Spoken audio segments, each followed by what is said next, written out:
And I want to let you know that if you're in that position, if you've earned more money this year than you said you thought you were going to when you filled out your paperwork at healthcare.gov, what I want you to do is log on to healthcare.gov. I'll put a link in that in the show notes to that website.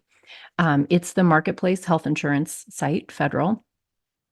I want you to log in there and you're going to navigate through the drop down and click update my information. Okay.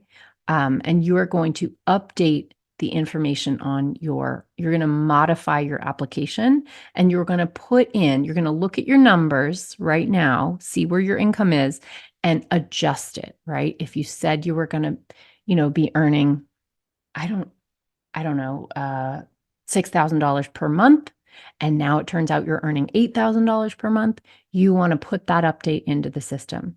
What is going to happen is that your monthly subsidy will go down. So your premium effectively will rise a little bit, but that will enable you to be paying that, that's gravity. That is an amount you're going to end up paying one way or the other.